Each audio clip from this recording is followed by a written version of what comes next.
Hello, everyone. My name is Ruben Lane. I am your host today. I'm both the host and the attendee. uh, Interesting. We had a slight change of schedule for tonight's programming. I was originally going to have Patrick Dearson. He had to reschedule until tomorrow at 5:30, so same time. So now he'll be co-hosting the Creative Happy Hour with me, which I'm really looking forward to. This actually feels like the right thing to do, as we are expanding, if you will, Creative Integration Studio into this streaming platform thing. It kind of felt right that if I want to have sort of like an interview program on Thursday nights where I can get my friends to come in and I can ask all these kind of questions to them, uh, you guys should know a little bit about me and what I do and how I do it. Hi, Jim. No, sorry, no Patrick today. He'll be in tomorrow though. Yep, same time, 5:30 p.m. So it just kind of felt right that I should tell you a bit about myself.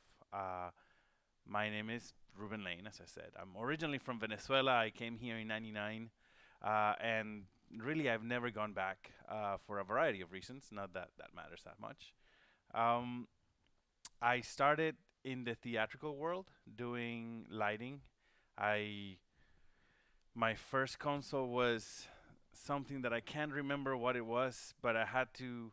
My first job it was basically transferring all the existing programming from the theater to a brand new Obsession 2, the Batwing looking ETC console. And in the process of doing that, like spoke Spanish and English, and that just were very useful bits of knowledge to have. So I could help both English speakers and Spanish speakers that came to the theater here in Miami. That's great. Um, and in the process of just kind of like translating the existing programming, which was all printed into giant continuous of those dot matrix printer paper, right? Like the big never-ending paper rolls. I understood what the console was saying. I understood, like, no one taught me lighting in a practical theatrical way. It's like it just kind of came. I kind of put the two and two together of like, here's what. Oh, this is a fixture number, and that is an ad is for the, I guess, the time that it takes to fade in, and or the intensity, and then the plus for the fade in time and fade out times, and in that syntax, looking at this rig as I'm reprogramming all these endless cues, it just all clicked, and I understood what that meant. And then later on, of course, I had the actual training for it. But from there, we moved. I think the theater moved to Agance Vista, and that was my official mine console that I would control all the time. Previously, I had had experience with an MA1, uh, the let's see, MA1, the Hog 2, both 500 and 1000, which I would see later when what up, Cade? When I started working at Everlast, which was like, I would say that Everlast was kind of like an alma mater of sorts. Everlast Productions in Dania Beach. They are an amazing. I feel bad. I feel wrong calling them a mom and pop because they are definitely not mom and pop sized, but they are very much a very small family oriented business. They uh, they are huge now too. I spent a few years there. Started as a freelancer, just pushing cases and hanging lights, learning about rigging a bit, and in the process, one thing that I'm as and I don't want to use the wrong term, but as rough as some of those jobs were working at Everlast, I would say I learned so much because you know they just gave you a shot to do anything. They do you want to do lighting? Like the labor, the I think was it Joanna who used to fulfill the calls. She would just call and like, hey, we got a gig doing. Do you want to fill in doing whatever, audio assistant or running cables, pushing cases? I mean, do you want money and do you like this environment? And I said yes, and I just kept showing up. And I went to every gig and I did everything that I was ever asked to do. 'Cause that's what you do when you do what you do.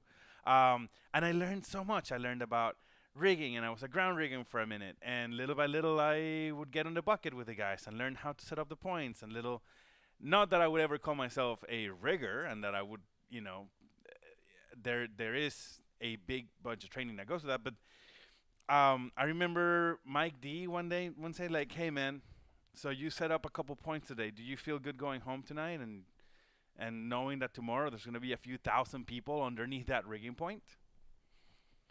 And for a second, like I had to like think, and I reviewed in my head everything that I did that day, and I said, "Yeah, I feel right." He's like, "Okay, good. So then, if you feel that way," and then, lucky enough, yeah, nothing ever happened, and so he's like, you learn, and especially when it comes something like rigging, when you are putting people's lives on the line, right?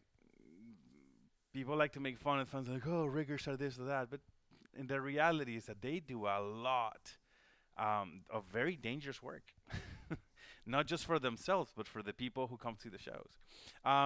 So closing that chapter, in at Everlast, I was there for like 4 years, 4 or 5 years, I think. Again, started with lighting and audio and rigging and a bit of video as well. Uh, by the time that I left, I had a desk and I was there full time. I would do renderings and drawings and WYSIWYG programming and media server programming. Even though we didn't own a media server, uh, we would rent catalysts from Catalyst, and I think maybe a V2 or V3 Hippo from Seal. Big shout out to the guys at Seal, which are now part of Mainlight. I know that they joined somebody else. Different. Sorry. Comment from Kate. Difference between a rigger and God. God doesn't think he's a rigger. That's funny. Uh, yeah. The anyway. Closing there from Everlast. I went. It was my first shot at going freelance for real. I got really lucky that I knew the Vista at the time. So I was kind of like a hardcore Vista guy. I did some work at the North Miami Beach Theater. It's actually a pretty nice theater, just horribly underfunded, sadly. They don't have the right facility, but it's a perfect location. If you're looking for a small theater in Miami with a few thousand seats and City of North Miami Beach has a great little facility with a mini convention center on the side. But they don't have a fly space, so like all the all the crazy scenic changes happen through a genie being pushed across the stage, and untying nuts. Fun stuff. Um, so I did a lot of freelance theater stuff on the side, corporate. Oh yes, I knew the Vista. The theater had a Vista as well, so that was fun. But then I got a call from good old Daryl Ross, and who is now at PK, but PK Sound. But at the time, he was the Jans Vista specialist, kind of like what I was doing until very recently. Or I'm still doing for the foreseeable for the next few couple weeks. I with AI, he was the product specialist for the Jans Vista, and being the specialist, like when he's like, "Hey man, I have a tour that needs an operator, and the designer is Rob Sinclair," and my pants dropped. I'm like, what? I was gonna say panties, but I'm not sure if that's like politically correct. I don't want to sound wrong. He's like, "Yeah, man, Rob Sinclair. He's the designer. I think he did part of the programming as well. But anyway, the tour is lost its operator, and they need a replacement. And you are Best I know. And yeah, sure. Now, today, let's go. Next morning, I was on a flight to Boston and joined the Regeneration Tour '08. This was back in '08. And great, great, what a great tour that was. The headliner was the Human League and Belinda Carlisle, and I had to run lights for both. And that was awesome. Actually, interesting bit of information. Jeff Maker, who is a huge Avolites user, and he was back then, and I think he wasn't on a Pearl, but I can't remember what console he was using. Was it a Pearl? Anyway, he was running, I think, Flock of Seagulls and a couple other bands. I think he was also running Flock of Seagulls, ABC. Uh, Man, I can't remember the full lineup, but Jeff Maker was with me on that one. That was a lot of fun.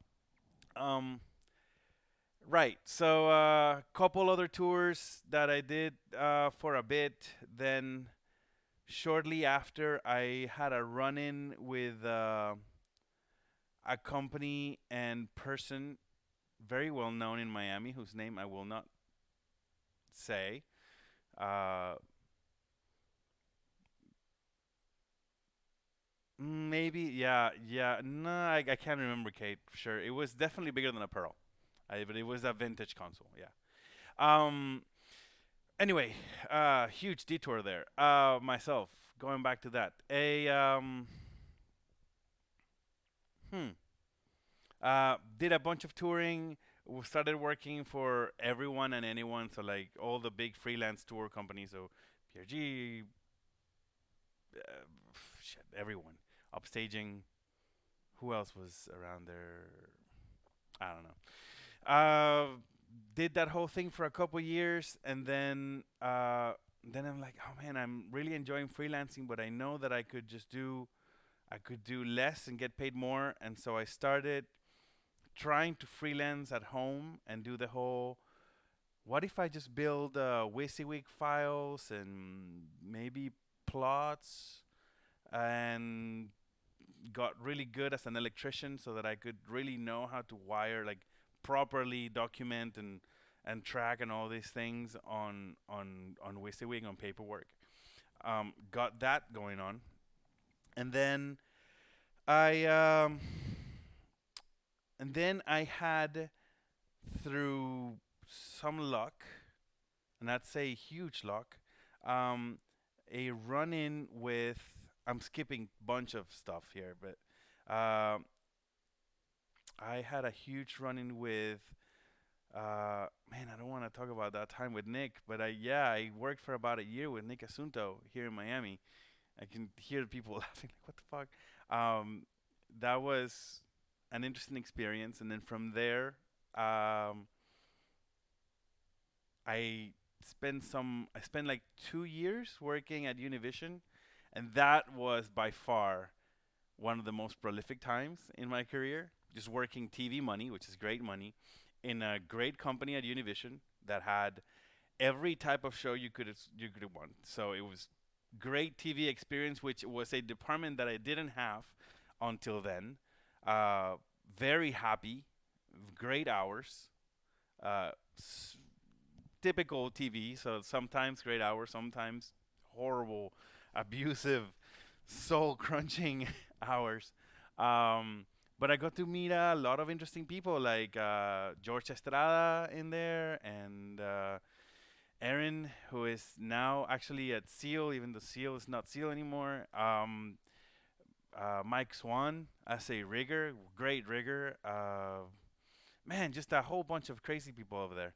Uh, but I got to work. My primary job was taking over for Patrick Wumbold, who had just left uh, as the lead pro Catalyst programmer at uh, Sábado Gigante, which is, I think, is it still today the longest running uninterrupted TV show, perhaps, with like over 17 or 16,000, 1,600 episodes? Epic, epic. Uh, and just especially as a Hispanic person, just I grew up like even though I didn't actively watch Sábado Gigante, it was always on the TV every weekend. Just working with the Don with Mario Kreuzberger, who is, by the way, one of the most to this day one of the most amazing human beings that I've ever met. Uh, just and a great TV host. I wish I had 1/10 of what he's got for being in front of a camera. Because this whole being an introvert programmer designer, moving into yeah, let's web stream every day.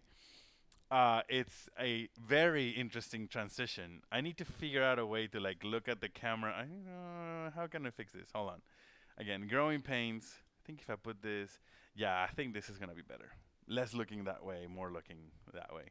Thanks for the note there. Um,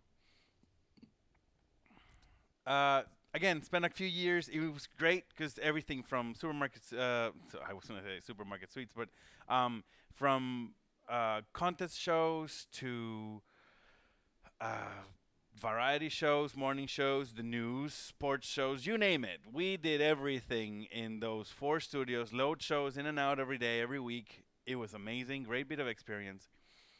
Oh, JD, John Daniels, amazing. I I I was actually in the process of hiring John Dan before this coronavirus thing. Just another side note. Creative Integration Studio has been wanting to host this this really interesting like it are the things that I always get approached with. Hey man, I want to learn about video servers. I want to learn about LED tiles. I want to learn about moving lights. I just want to learn about this console or this thing. And I mean, I know enough about things, about everything. That's part of what being a creative integrator is, and I know that that's a made up word that I made up, but it's the rest the the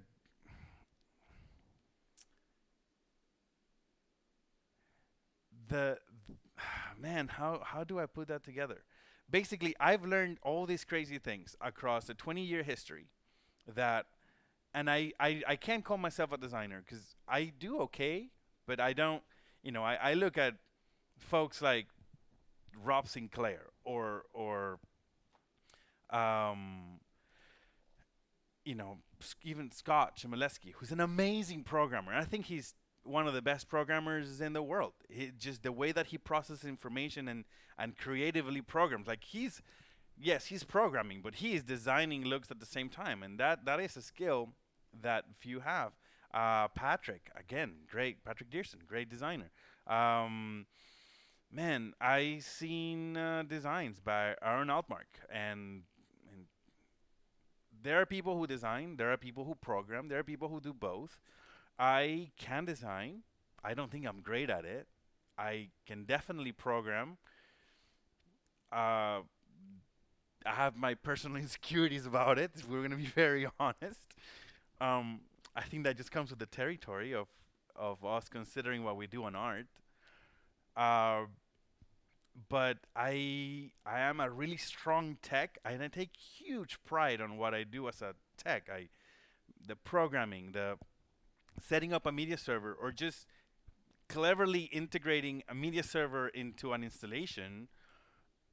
I find that there's an art to it, and so basically what I when I came up with the term of creative integrator, it was it was this merging of disciplines into a single task, a single position.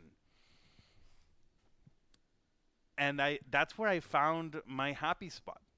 Because to be honest, like when I was working with Scott Chmielewski at DMD, greatest 4 years, some of the one of the most prolific periods in my life for sure. Get to know Jim Rood, Akel Isa, Scott. Through Scott, I met Rob Koenig, David House. The list is never ending. Again, huge period in my life. But he had me either drafting on Vectorworks every day or programming or getting on a console. If there was, we had a lot of downtime because there was so much of let's not do every gig that comes our way. Let's do the right gigs. Which it's if I learn one thing from Scott, do that. If you know what you want to do in life, and I'm looking straight at the camera for this, if you know, if you found, hey man, I like programming or I like whatever it is that you find that you do, if you really enjoy it, do that. And don't do it just always. Learn to value yourself. It's very important that you find, what is it that really brings you joy as a professional. Find that and focus on that and then learn to value it properly and get paid accordingly for that. That's huge. Thank you, Scott. That was great. Um, so, um, what was I talking about? Oh yeah, training classes. So, in this whole thing and I get 10 emails a day easily. Hey man, I heard that you want to be teaching. I want to, you want to do this and that. I started putting together a training course or so, or just classes, training sessions.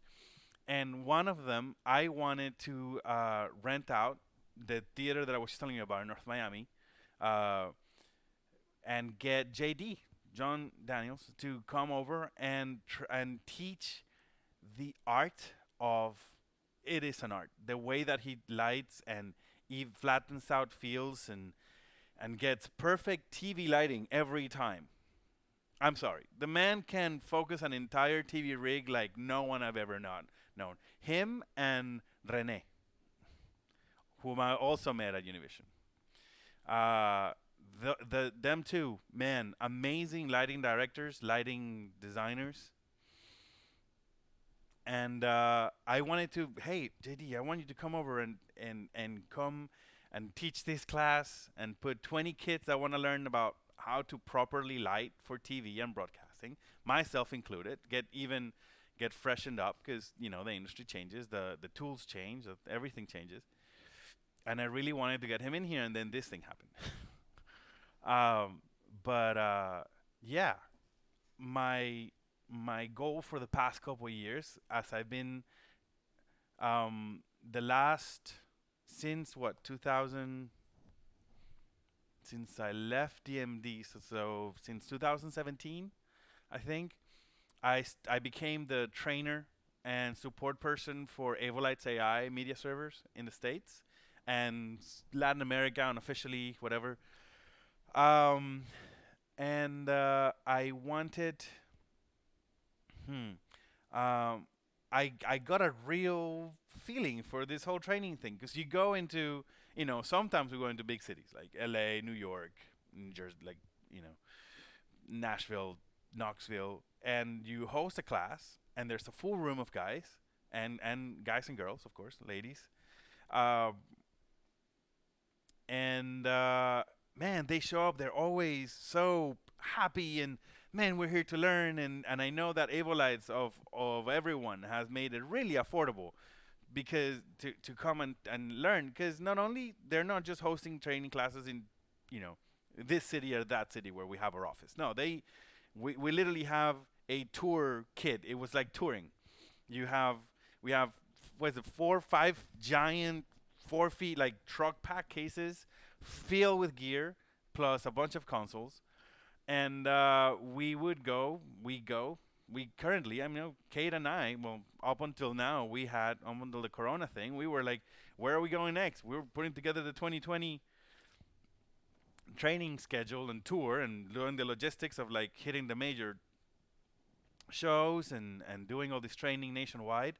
And I think people really like that. The fact that we're literally on the road all the time, teaching people all over the country. And just anytime that you are teaching, like people, especially in person, they are so happy. They are so happy. Yeah, as soon as this is over, Kate, you're right. I mean, by then, I'll skip that conversation. But like, as soon as this is over, we're going back into training mode, and there is a like. Don't get me wrong, I love putting myself through horrible things to get shows to happen. We go through a week long load in for a 3 hour show. Uh, and but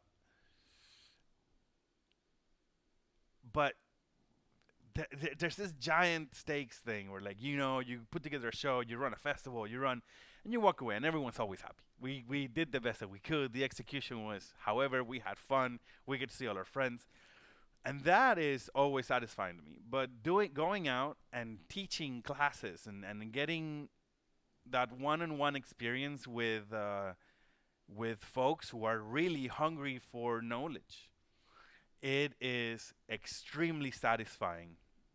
I owe a huge apology to some of my teachers in middle school and high school, uh, as I may have not been the easiest person to teach. But know that if you're listening, actually, I'll send a dedication to a teacher of mine who recently passed away. Like, thank you so much, Maria. Like, um, that was it is extremely fulfilling and satisfying, and I can't wait to go back on the road and doing it. And when this happened, Avo and Group One reached out and, like, hey man, we can't continue this. Everyone has to be grounded, but can you do some web streams? And I'm like, of course, because I really do get a kick out of knowing that there's someone watching, asking questions. Thanks for that, Kate. It does mean the world to me to teach nowadays. Um, I still want to do what I do. I really enjoy it, and I think that it's gotta be hard to call yourself some sort of teacher trainer when you're not involved in the industry. You have to actively be in the industry, especially something as dynamic and soul crushing as production can be sometimes. I think that keeping this link to reality is huge. It's a huge part of what we teach, and I think you gotta stay in it. Um, I am going to take some questions from the comments section. I think we actually have a few people connected right now. That's fun, nice. It's more than I expected. Seen some come in and go out, but I'm happy to see such a turnout. Um, for those who are just joining in, Patrick Dearson couldn't make it tonight, um, but he'll be with me tomorrow during the Creative Happy Hour, and we'll be co-hosting it together. I'll be asking him a few questions, uh, probably closer, less the Creative Happy Hour than if I had intended, but it's always happy hour. Well, no, I don't want to say it that way, but it's always a happy time whenever Patrick Dearson is around. He's definitely one of those people that when he calls, I drop other stuff to go work with him because it's always a pleasurable experience. And he definitely is one of those fixtures in the industry that seem to have the ear to the ground, knowing what's happening, knowing what's coming next. And I'm really excited to hear what he has to say tomorrow. Not just about what he's doing, because he's doing a few things to keep himself busy, but he has also been putting together a sort of resource for uh, for the industry on this coronavirus times, and I'm really excited to see what he has to say about that. Any questions? Anyone over in the comment section?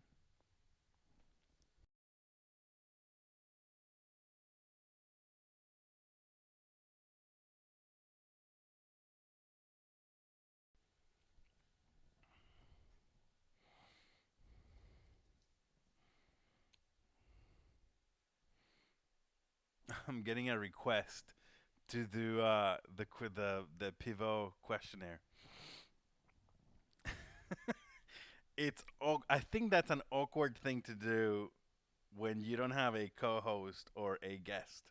Uh, so I've sent out emails to a few of the designers friends that I want to have here in the show,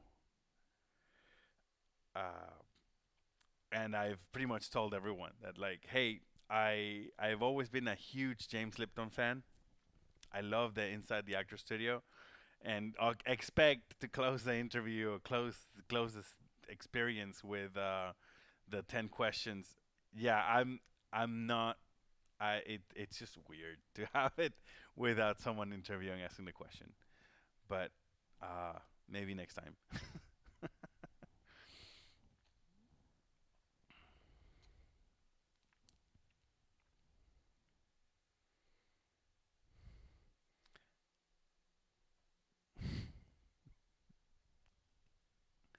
I don't know, Kate. Let me Google that for you. Pixel mapping to ArtNet. Do we want to turn this into a training? You know what? Sure. Why not? Give me 5 more minutes, and then we'll turn this into an AI class. I never mind. I love answering questions. Any other questions? Man, the numbers. It's weird to see the counters on the viewers. They go up and they go down and they go up and they go down. It's weird.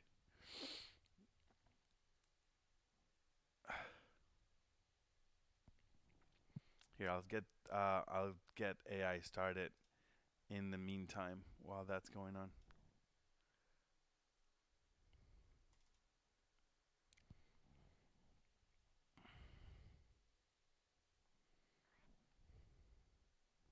Hmm, hmm, hmm. How fast is the unladen swallow? Bots. You think so, Cade? Bots? Nah, I don't think so.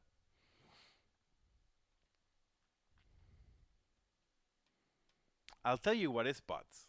When you pay for advertising, I think that's when you get the bots. Not so much something as organic as this. Um, Now I'll share my experience with that with you, on that with you, which is um, when I first started the whole Creative Integration Studio website and I put the online shop selling gear. Now I was like, yeah, let me do this quarter sales thing. Let me see if I can move some dongles and consoles and servers and some stuff I've moved. But you fill out this questionnaire and like, okay, this is the audience. This is my target audience. I want to hit this type of people, some those types of people. And oddly enough, everyone in like Ecuador wants to have those consoles. Even kids that are like 4. I get these comments from like 12-year-olds. Oh man, I really want one of those. I was like, do you even know what that is? I'm weirded out, and I've actually done the job of reaching out to some of the people that have commented on the comments, that put something on the comments like, "Hey man, what do you do? Are you learning about this or who, how where?" And then I never get replies. So I really think that when you paid for advertise, we're paying Facebook for advertising, which is supposed to like that's when they like you boost a post. I really think that not all of them, because I have gotten some real organic ones, but some of those visits are shady. I don't know where they're coming from. Uh, Tune, tune, tune. All right, let's switch this over to training thing because Jim wants to know about. Uh, Jim wants to know about this stuff. So let's do it. All right, Senor Jimbo, you want to learn about pixel mapping to ArtNet. So for that, we're gonna start over at our construction page as we always do, and we're gonna add a modular LED fixture. Now, a modular LED fixture, it's not a single fixture, but a collection of fixtures. Basically, if you have a canvas or a working surface or design that you want to work with, you think of it as like all of the fixtures that you want to pixel map together, and you're gonna put that in there. So in our case, let's take by the most standard design, which is usually a rectangle. So let's do a the width will do 2 by 1 height. Now the one caveat to doing this is that you need to have a power of 2 number as your X resolution. So 2, 4, 8, 16, 32, 64, 128, 256, 512, 1024, 2048, and so on and so forth, right? So if you look here at the resolution of that canvas, If I just is my this thing is not working. But if you just use the scroller wheel to go up or down, you will see that it just goes to the next up value. It doesn't um, scroll smoothly. Like if I type, for example, let's say 129, it automatically goes to 256 because it needs to be a power of 2. So in this case, 256 pixels wide. I think that's pretty wide, and 128 pixels tall. That's actually a lot of pixels if you do the math. That is 256 times 128. 32,768 pixels per frame. So that's actually quite a bit of processing. All right, cool. So with that, let's go over to the output page. Actually, no, before we do that, let's go to the performance page. And I'm just going to put color bars on that, just so that we use that as a guidance of some sort. And from here, we're going to go over to the output page. And here, instead of having our usual regions and whatnot, we are going to see a universe selector on the top right. Instead of having like our physical DVI outputs of the server, we're going to have this universe selector to specify where we want to send ArtNet to. Couple different things that to know is that we have a variety of systems that we support, and I think actually one more in the latest, which is 12.1. Oh no, it's already here. It's on 12.0. Nice. So you have Broadcast DMX. That's just again Broadcast ArtNet. Then you have Unicast DMX. If you're gonna send information to a particular IP address. Streaming ACN. Streaming ACN. Amazing product. And Kynet for if you're using Color Kinetics. I do have one, but I like the AI one because I'm teaching about AI in the CIS platform. But thanks, Jim. You know what? Actually, no, it's not a bad idea. I will make a nice generative test slide. Cool. So I think you said that you wanted to work with ArtNet, so we'll do that. And I can hover my mouse over the output universe that I want to send to, and scroll up and down to select that. Let's start with 10. That way we're saving the first 10 universes, which start at 0, because that's how the protocol calls. And we'll start at 10, which is actually 11. And, right. So let's start with something simple, like an RGB selected there. Um, yeah, I know 12.1 released today, and I have it installed, but I haven't set it up into my demo rig.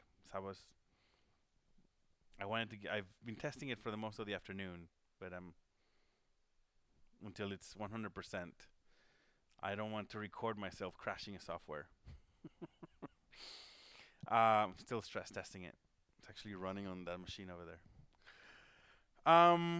Right. So let's say that we're doing an RGB. Let's do a magic panel. Magic panels, I think, have like 6 pixels wide by 6 pixels tall. And I can just use the pencil tool here to draw that magic panel. Let's say right there. And we'll say, okay, that starts at like, you know what? Let's teach the whole theory behind it. So I'm gonna open my browser here and call so Ayrton Magic Panel Manual. So why am I looking at the manual? Well, there's this thing about pixel mapping is that you gotta know where your pixels are. So if we look at the fixture profile for this light, there are a number of channels that are right at the top of the fixture that control the actual moving head. So one pan, tilt, pan fine, right? And then we find our pixels, and they start at channel 17. Okay, so I'm gonna go over here and say you start at channel 17, and I'm gonna change my visualization mode from this numeric scales to there's a couple different ways that you can visualize data in AI. So if I for modular LED fixtures, so if we come right here, I can click and see different types of like hide and show the DMX numbers, which will hide for now. And then I can see cells on and off, so opacity. This is color. So basically the color that I'm sending to those LEDs is going to show up as a visualization method. And then the last one is for bars. So let's put that on color because it's pretty. And I'm going to just adjust this pixel so it's right at the beginning there. And you know what? Feature request. I would love to be able to see the um, the cursor positions on modular LED fixtures, just like we have for regular video. Anyway, select select that region right there, and now I'm gonna say Control C to copy and Control V to paste. And now I can paste all of these magic panels where they belong, except for one problem that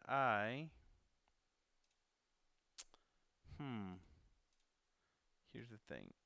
When I did that, 1, 2, 3, 4, 5, 6, 7, 8, 9. Oh, you can do this. 1, 2, 3, 4, 5, 6, 7, 8, 9, 10, 11, 12, 13, 14. Actually, let's do this the smart way.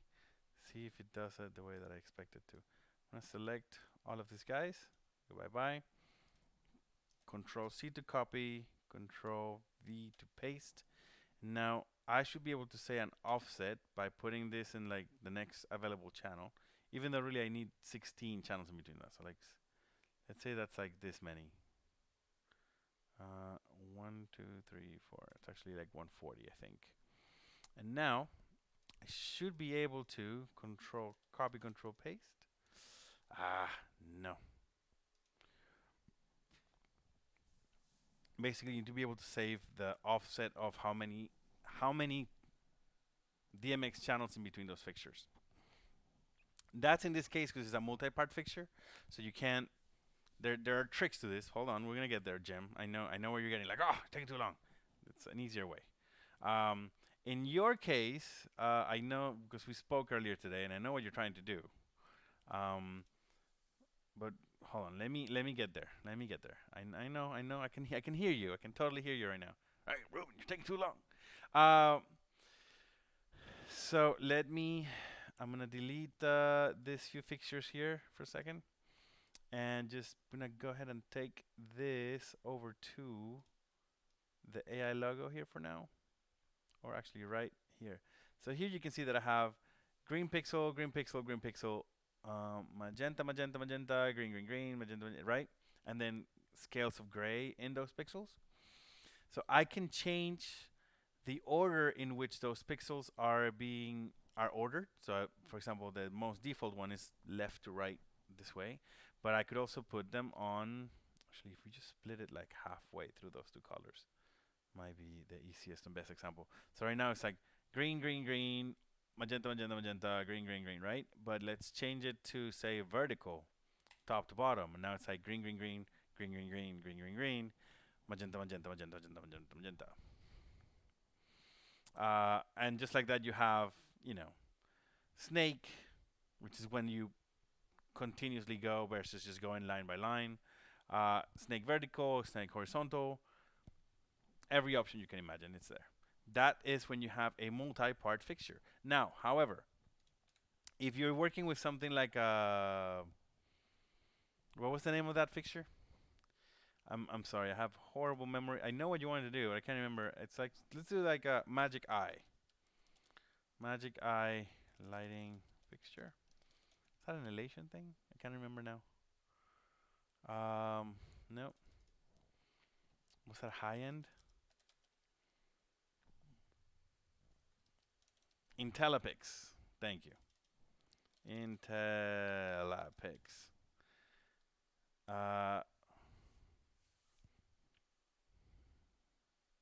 I thought it was the moving light one though.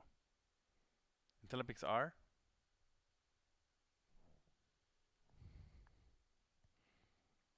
Hmm. Not in gear source. We want some new ones. Um, IntelliPix manual.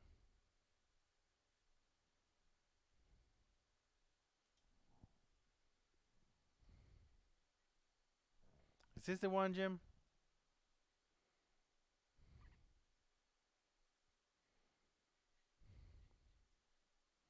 That's not what I'm looking for. All right. You know what? Let's do an easy one. Mac 101.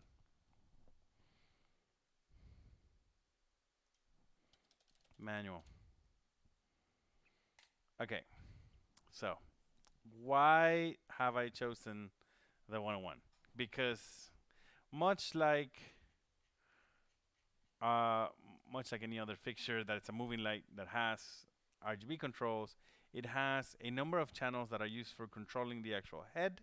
And then here we go. Ta-da! No, that's a manual. Right, there you go. Here we go. Right, so it's only a single RGB or CMY fixture per unit with some control channels ahead of that. So in this case, intensity strobes, dimmer, pan, pan fine, tilt, tilt fine, and then we have some other functions followed by at channel number 8, right? Warmilies on that, depending on the which fixture it is, but here we go. 9, 10, 11, right. 9, 10, 11, and then a control channel at the end of that. So that's what we want. 10, 11, and 12. So let's say that we have a row, an entire truss with, I don't know, 12 of these Mac 101s. We're going to select our drawing tool and we're going to specify here, hey, I have 12 horizontal and 1 high, and I'm going to put that rig of fixtures right up in here. That's my truss. Okay? So you can see I have each one of these dots represents one of those moving lights. And I'm going to turn on the visualizer of DMX values, and just to confirm, that starts at channel 9. So channel 9 has my first color number. Now, I want to maintain this 8 channel offset 9 actually, because it's like I need to add the offset for that extra control color parameter that's at the end, plus the 8 leading ones. So I'm going to say I need an offset of 9 channels. And now by doing that, AI is going to be sending 8 channels of blank, my first 3 colors, and then 9 channels of spacing between each set of information that I'm sending out. Now I can say, okay, well, right below that I have Control C, Control Shift V. I have another truss that starts 1, 2, 3, 4, 5, 6, 7, 8. Starts right here, actually, funny enough. And maybe on that truss I'll have, I don't know, 16 fixtures. You know, I just fill out the universe with these things. And that's a universe full of Mac 101s. That's pretty much it. That's really the easy thing about it. You can change that to like say like unicast DMX and say, hey, I want to send that to 10.00. You know, whatever, or 2. Da da da da da.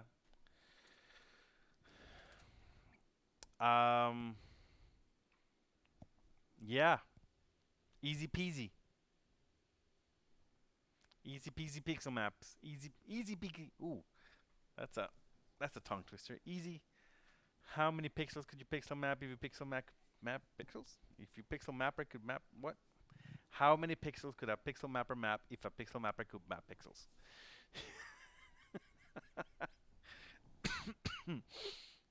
I swear I'm not high.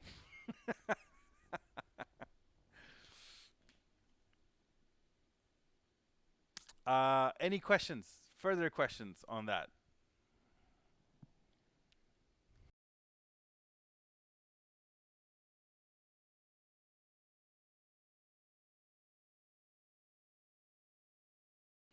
I got another 5 minutes before I have to. Can you do 3D matrices? Uh, yes, but uh, Carrie, why are you doing this to me? It it's a wormhole of salvation to go properly through a 3D matrix, and I only have 5 minutes left. To be honest, I the 5:30, 6:30. It's a hard schedule on that one, but I promise to look into it on Monday, right here at 1 p.m., which is when I do the feature focused. I had somebody ask me for a um, like, hey, let's do pixel mapping, like hardcore pixel mapping. And I'm like, okay. So I was gonna do on Monday a feature focus on pixel mapping. So come by 1 p.m. You can find us on YouTube, Facebook Live, and Twitch. Uh, so, hi yeah, I was gonna talk about that on Monday anyway. Uh, so, close closing remarks.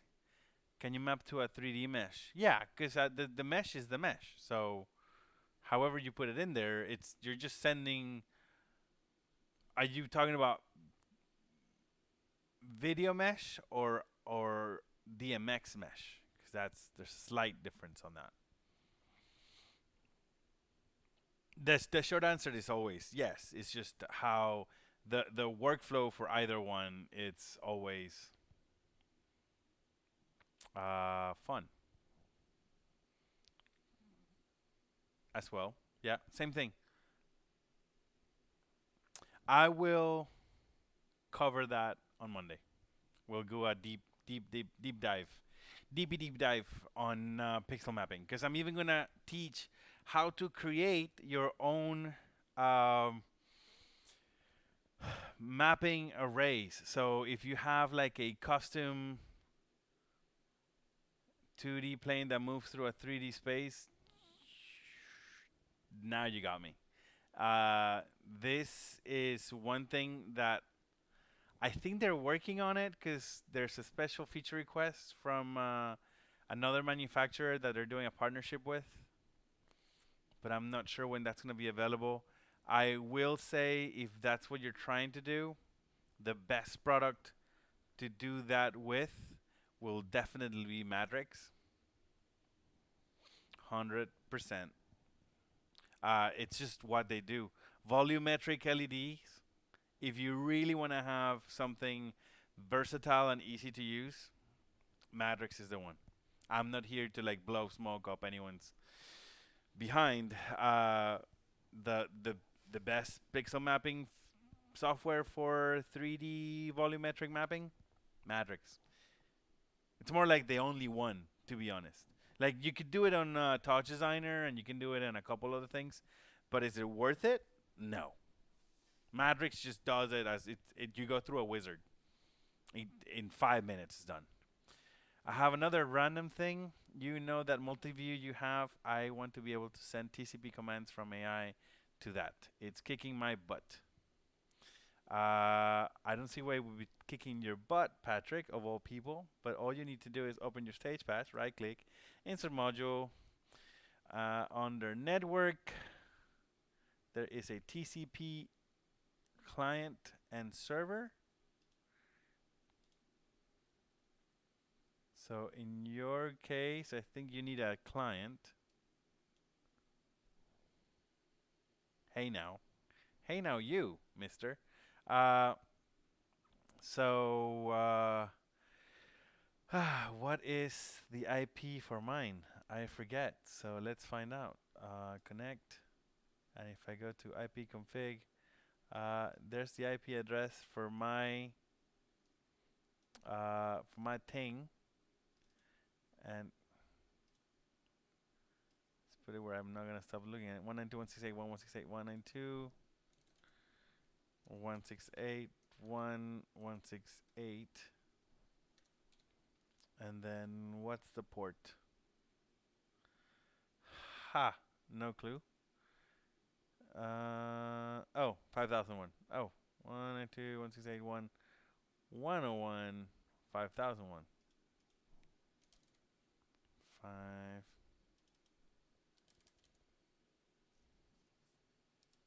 AI TCP? What?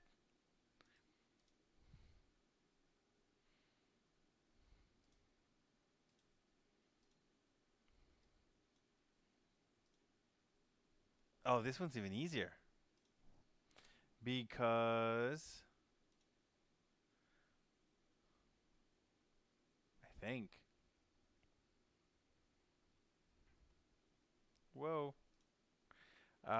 Yeah, so 192.168.1.168, port number 5001. And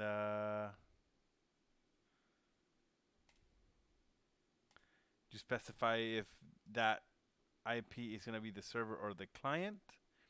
In this case, we're going to be a client. And connect if you, oh, you need to have a insert module GL window perhaps in the message out. No, no, no. I don't know. I'll do some research. I'll get back to you because I'm not 100% sure, and I am out of time. I had to go feed my hungry 2-year-old, and she is very hungry. She gets hungry and voracious. I believe the right term would be hangry. She's a hangry little 2-year-old. Um, but anyhow, thank you so much for joining me today for the first half hour, listening to me talk about myself. Please do come back tomorrow at 5:30 p.m. Eastern time. I will be hosting my creative happy hour with Patrick Dearson, who's joining me tomorrow. I should be doing some stories and stuff to share it around. But yes, please tell your friends, tell your mom, tell her, your friend, your mom's friends. Tomorrow, 5:30 p.m. Eastern Time, Creative Happy Hour with myself and Patrick Dearson. With that, I bid the good night and thank you very much for coming. See you on the next one. And I'm still getting used to how to do this part, so I know that I have to put this on out and then say adieu.